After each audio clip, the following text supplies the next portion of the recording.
Lors de l'homologation du testament, mes parents ont pris la maison de grand-père, son camion, ses terres, absolument tout. Leur avocat a fermé le dossier et a dit, c'est l'intégralité de la succession. Je suis sorti avec 2 sacs, une clé rouillée et la vieille cabane de grand-père. 6 nuits plus tard, j'ai retiré un tableau du mur et j'ai trouvé une enveloppe scellée. L'avocat spécialiste des successions a fermé le dossier, a regardé mes parents et a dit, c'est l'intégralité de la succession. C'est à ce moment-là que ma mère a souri. Pas un grand sourire, pas un sourire vulgaire. Juste ce petit sourire poli qu'elle utilisait toujours quand quelque chose se passait exactement comme elle le voulait, et qu'elle croyait que la pièce était trop officielle pour que quiconque appelle les choses par leur nom. La salle d'audience était froide, trop éclairée, et sentait légèrement le papier et le vieux café. Mon père était assis à côté d'elle, les 2 mains croisées sur la table, déjà détendu. Leur avocat avait un dossier noir soigné devant lui, chaque page marquée par un onglet, chaque réponse prête. En face d'eux, il y avait moi, avec le vieux sac de voyage en toile de mon grand-père à mes pieds, et 2 années de suppositions impayées se transformant enfin en fait devant mes yeux. La maison, le camion, les terres, l'atelier, l'équipement, les économies. Et l'avocat avait tout lu de la même voix administrative et douce que les gens utilisent quand ils veulent que le vol ressemble à une procédure. La maison principale de mon grand-père sur Willow Creek Road revenait à mes parents par le biais du reliquat de la succession. Le camion, le champ sud, l'équipement, le compte courant, les outils agricoles, les droits de coupe de bois vendables, et même la vieille armoire à fusil, dont mon père parlait comme si c'était son droit de naissance avant même que le corps de grand-père ne soit froid. Chaque ligne se terminait au même endroit, chez eux. Ensuite, l'avocat a tourné la page et a dit, presque comme une réflexion après coup, une structure de loisirs isolée sur une superficie non génératrice de revenus, connue officieusement sous le nom de Cabane Ouest. Est transmise séparément à la petite fille Elisa Mercé. Ma mère a vraiment ri sous cap. La Cabane Ouest, c'était ce que j'avais obtenu. Une structure d'une seule pièce en train de pourrir à 12 minutes de l'autoroute, au-delà d'une barrière à bétail délavée et d'un bosquet de cèdres. Pas de plomberie, pas de vrai chauffage. La moitié des cadres de fenêtres étaient déformés, de la rouille sur les charnières. Grand-père l'utilisait pour la saison de la chasse, puis pour la tranquillité, ce qui dans son langage signifiait généralement vouloir un endroit assez éloigné pour que personne ne puisse lui demander de signature. Mon père appelait cela inutile. Ma mère appelait cela sentimental. Leur avocat appelait cela un legs particulier sans grande conséquence sur le marché. Je l'appelais la seule chose pour laquelle il ne s'était pas battu contre moi. Quand l'audience s'est terminée, ma mère s'est levée la première. « Eh bien, a-t-elle dit en ajustant sa manche, j'espère que maintenant tu pourras enfin passer à autre chose. » Passer à autre chose ? Comme si je m'étais accroché au chagrin pour attirer l'attention au lieu de regarder ma famille dépouiller mon grand-père pour en faire un inventaire. Mon père a ramassé les clés du camion que leur avocat avait posé à côté du dossier et les a glissées dans sa poche sans me regarder. « Tout est légal, Elisa. Ne commence pas à échafauder des complots parce que tu es déçu. » Déçu. C'était le mot de la famille pour signifier être effacé proprement en public. Leur avocat m'a tendu une enveloppe de la pile de la succession. À l'intérieur se trouvait l'acte de propriété de la cabane, une carte des parcelles du comté et un trousseau de clés attaché à une étiquette en laiton rouillé. Pas de lettres, pas de mots, pas d'explications, juste la cabane. Ma mère a jeté un coup d'œil au trousseau de clés et a souri à nouveau. Il a toujours su que tu aimais les vieilles choses. Je l'ai regardé et je n'ai rien dit, car si j'avais parlé à ce moment-là, cela aurait ressemblé à du chagrin, de la rage et de l'humiliation atteignant la porte en même temps. Et j'avais déjà appris quelque chose d'important dans cette pièce. Ils s'attendaient à de l'émotion. Ils étaient préparés à la tristesse, préparés aux accusations, préparés à ce que je paraisse instable, amer, prise au dépourvu. Ce à quoi ils n'étaient pas préparés, c'était le silence. Alors j'ai pris mon sac, l'acte de propriété, la clé rouillée, et je suis sorti de l'homologation avec moins que ce que mon grand-père donnait autrefois comme pourboire aux serveurs à Noël. 2 sacs, une clé rouillée, une cabane dont personne d'autre ne voulait. J'y ai conduit le même après-midi parce que je n'avais nulle part ailleurs où emporter la vérité. La serrure a coincé 2 fois avant que la clé ne tourne enfin. L'endroit sentait la poussière de cèdre, la pierre froide et la vieille toile. Il y avait un poêle en fonte dans le coin, un cadre de lit étroit, un évier en émail fêlé sans eau courante, et l'établi de mon grand-père sous la fenêtre. Une peinture de paysage délavé était accrochée de travers sur le mur du fond. Sur l'étagère à côté du poêle se trouvaient 3 boîtes de clous, une lanterne et une boîte d'allumettes qui étaient probablement là depuis que Clinton était président. C'était pire que dans mes souvenirs et, d'une certaine manière, mieux parce que c'était honnête. La cabane ne faisait pas semblant de m'aimer tout en fouillant dans mes poches. Cette première nuit, j'ai dormi dans mon manteau sous 2 couvertures de l'armée et je me suis réveillé à l'aube avec les dents qui me faisaient mal à cause du froid. Le deuxième jour, j'ai nettoyé les crottes de souris du placard et j'ai trouvé un ensemble de tasses à café enveloppées dans du papier journal. Le troisième jour, j'ai conduit jusqu'en ville pour acheter de l'huile de lampe, de la soupe en conserve et une radio à pile. Le quatrième jour, j'ai trouvé le vieux thermos de grand-père sous le lit. Le cinquième jour, j'ai remarqué qu'un mur sonnait légèrement creux quand le vent le frappait de l'ouest. La sixième nuit, la pluie a commencé après minuit et n'a pas cessé. Je ne pouvais pas dormir, alors je me suis levé, j'ai allumé la lanterne et j'ai commencé à redresser le mur du fond. Et le tableau au-dessus du lit me dérangeait depuis mon arrivée. Il était mal accroché. Pas seulement de travers, mal. Trop bas d'un côté, comme si quelqu'un l'avait décroché une fois et l'avait remis en place à la hâte. Je l'ai soulevé du crochet. Derrière, il y avait une cavité peu profonde creusée dans les montants du mur. À l'intérieur se trouvait une enveloppe scellée, en papier crème épais, avec l'écriture de mon grand-père sur le devant, mon nom, et en dessous, une seule phrase. Ouvrez ceci après qu'ils pensent avoir gagné. Je n'ai pas ouvert l'enveloppe tout de suite. C'est la première chose intelligente que j'ai faite de toute la semaine. Je me suis assise sur le bord du lit avec la lanterne entre les genoux et j'ai regardé l'écriture de mon grand-père jusqu'à ce que mes mains cessent de trembler suffisamment pour briser le sceau proprement. À l'intérieur se trouvait une lettre de 4 pages, une carte topographique pliée et une plus petite clé collée avec du ruban adhésif sur une fiche. La fiche ne comportait que 3 mots, pas la cabane. J'ai déplié la lettre. Elisa, si tu lis ceci après que Daniel et Margaret sont sortis de l'homologation en souriant, alors l'audience s'est déroulée exactement comme je l'avais prévu. Laisse-les avoir les choses bruyantes. La maison, le camion, les champs dont ils savent comment se vanter, les outils qu'ils vendront trop vite, les terres qu'ils croient comprendre parce qu'ils peuvent les montrer du doigt depuis la route. La cabane n'a jamais été le cadeau.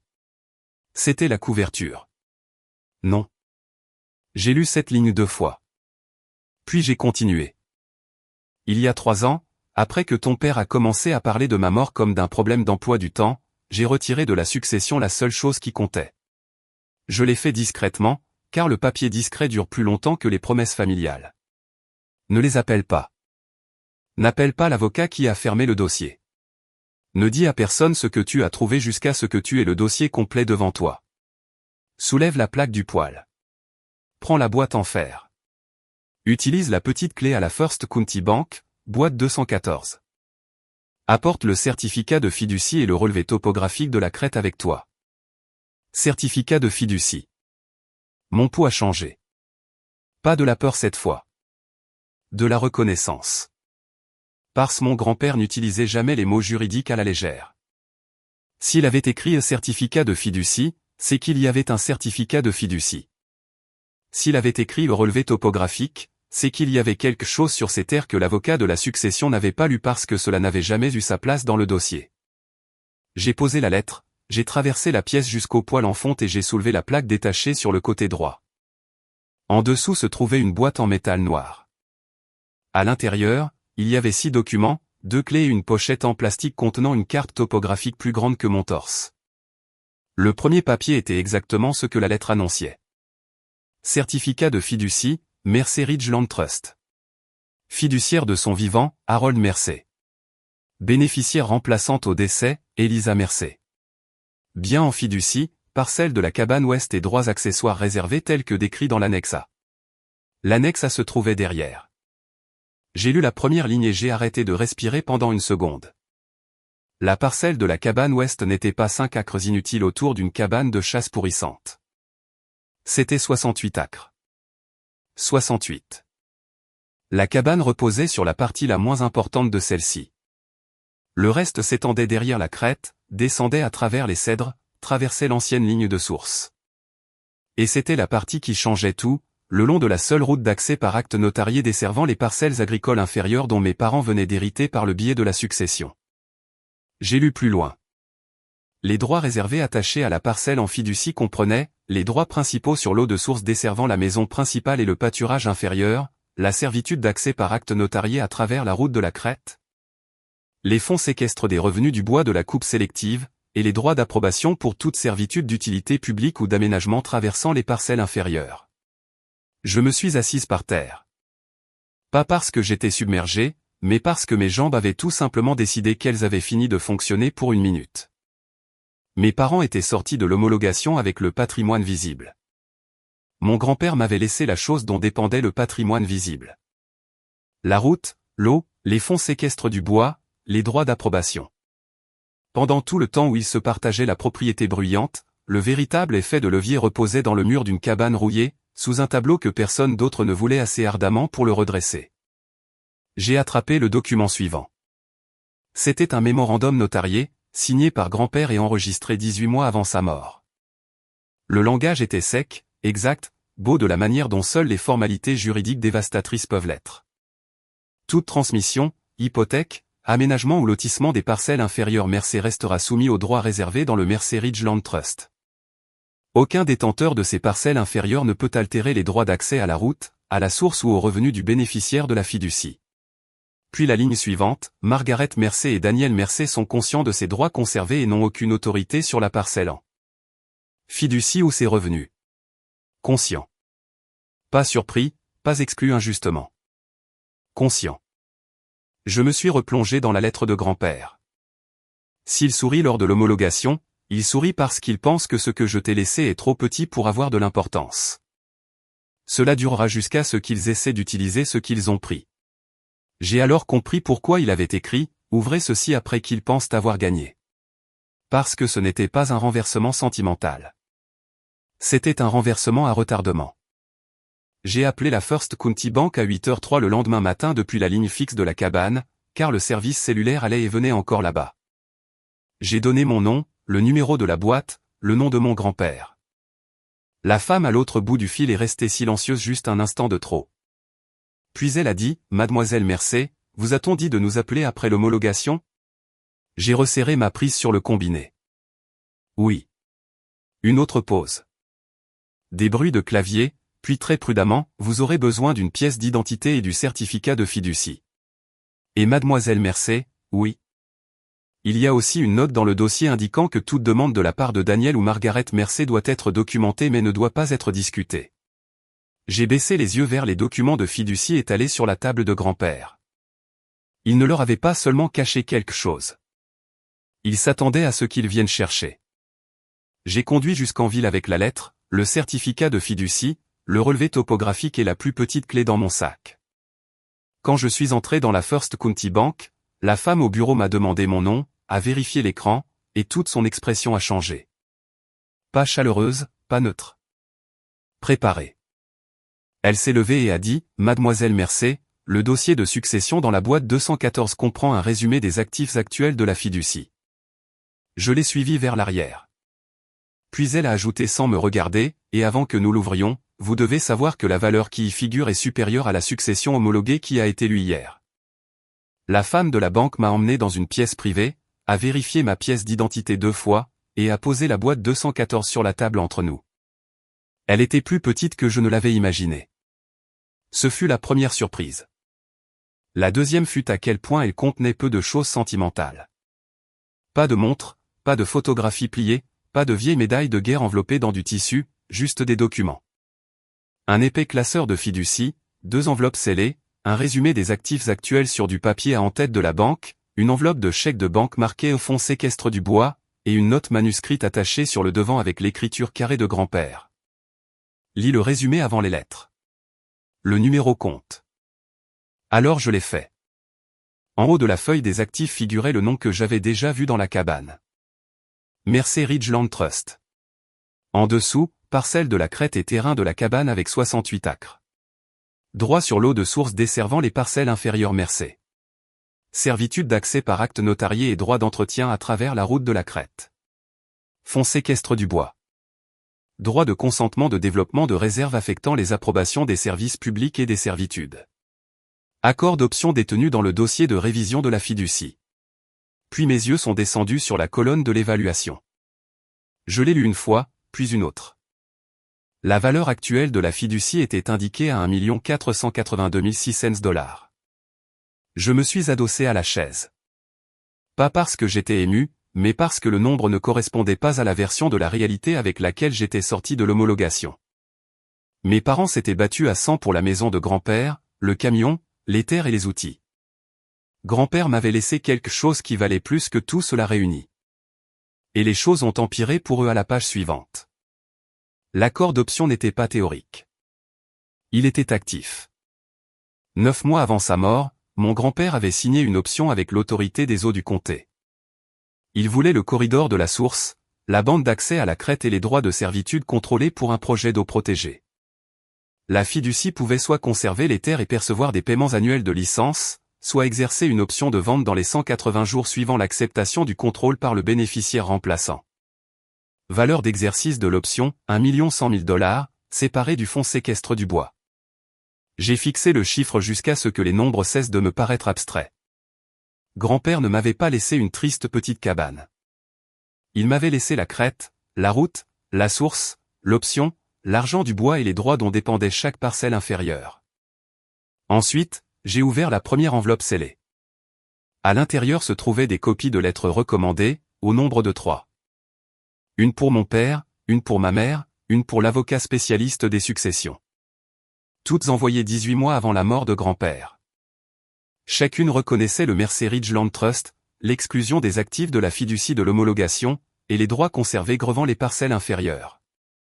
Chacune avertissait que toute tentative de traiter le domaine inférieur comme libre de charge ou complet sans référence à la fiducie serait fausse. Au bas de l'accusé de réception de mon père se trouvait sa signature. Il savait. Il n'avait pas deviné, il n'avait pas soupçonné, il ne l'avait pas appris trop tard après l'homologation. Il savait. La deuxième enveloppe scellée contenait le dernier mot de grand-père. Elisa, si Daniel sourit lors de l'homologation, c'est parce qu'il pense que la propriété bruyante équivaut à un véritable contrôle. Il apprendra. Ne te précipite pas pour les affronter. Laisse-les utiliser ce qu'ils ont gagné. Ils découvriront la forme du piège quand ils essaieront de vendre, d'emprunter, de diviser ou d'améliorer ce qu'ils ont pris. Ensuite, accepte la réunion avec Mademoiselle Vance, et elle aura le reste. La femme de la banque a frappé une fois à la porte et m'a demandé si je voulais appeler l'avocate de la fiducie. J'ai répondu, oui. Margot Vance est arrivée 40 minutes plus tard avec un bloc-notes juridique, un porte-document et le visage d'une femme qui attendait depuis des mois que la bonne personne se présente enfin. Elle s'est assise en face de moi, a ouvert le classeur de la fiducie et est allée directement à la partie qui comptait. Votre grand-père s'y attendait, a-t-elle dit. Il ne s'attendait pas à ce que vos parents respectent la fiducie. Il s'attendait à ce qu'ils l'ignorent jusqu'à ce qu'il heurte le premier mur. Quel mur ? Elle a fait glisser la carte topographique de l'autre côté de la table. La parcelle de la crête s'enroulait derrière la cabane. Oui, mais elle contient également la seule route de service par acte notarié suffisamment large pour l'accès de l'équipement au champ sud inférieur. La ligne de source alimentait la maison principale et le système d'abreuvoir inférieur, et le langage sur le consentement d'utilité publique signifiait qu'aucun développement, refinancement, travail de servitude majeure ou division de parcelles ne pouvait se faire proprement sans la signature du bénéficiaire de la fiducie. La succession que vos parents ont prise, a-t-elle dit en tapotant la carte inférieure, est une terre visible. Cette fiducie est une terre fonctionnelle. Cette phrase m'est restée en tête. Terre visible. Terre fonctionnelle. Ensuite, elle m'a tendu une copie de la note de titre de propriété que son bureau avait reçue ce matin-là. Mes parents avaient déjà déclenché le premier mur. À 8h26 du matin, avant même que je n'ouvre la boîte 214, mon père avait contacté un prêteur pour utiliser la maison principale et le champ sud comme garantie d'un prêt de restructuration. L'examen du titre par le prêteur avait immédiatement révélé la charge de la fiducie, droit sur l'eau, dépendance d'accès et limitation de consentement enregistrée. Le prêt était suspendu. Un avis a été envoyé à leur avocat. À 9h14, un agent acheteur pour une partie de la parcelle de bois a demandé un engagement mis à jour, également suspendu.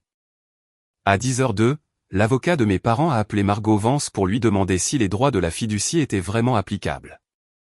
Elle m'a donné la note. Sa réponse ne tenait qu'en une seule phrase. Ils sont la seule partie applicable qui reste. J'ai ri alors, pas fort, juste une fois, parce que le timing était trop exact pour ne pas être admiré. Mes parents étaient sortis de l'homologation en croyant qu'ils avaient tout gagné. Ils n'avaient même pas eu le temps d'aller déjeuner avant que la succession ne commence à s'effondrer sous le poids de la partie que grand-père m'avait laissée. À 3 heures cet après-midi-là, mon téléphone a commencé à sonner. Ma mère d'abord, puis mon père, puis l'avocat spécialiste des successions, puis mon père à nouveau. J'ai laissé passer les 4 premiers. Au 5e, j'ai répondu. Mon père n'a pas perdu de temps. Que t'a-t-il laissé? Voilà. Pas de chagrin, pas de douceur. Pas de nous devons parler. Juste la vraie question, enfin dépouillée de son costume. J'ai regardé les documents de fiducie étalés sur la table de Margot Vance et j'ai dit, quelque chose de plus grand. Le silence. Alors tu dois être raisonnable. J'ai appris cela lors de l'homologation. Sa voix s'est durcie. La maison a besoin de cette source. Je sais. La route inférieure traverse ta parcelle. Je sais. Le prêteur a gelé le dossier pour un problème technique. Non, ai-je dit, pour un problème enregistré. Il a respiré une fois par le nez, en colère maintenant. Contrôlé, mais tout juste. Que veux-tu?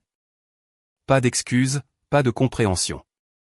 Une question de règlement, le genre posé par des hommes qui pensent que chaque désastre moral peut encore être réduit à un chiffre s'ils s'y prennent assez tôt. J'ai regardé Margot. Elle a fait un très léger signe de tête.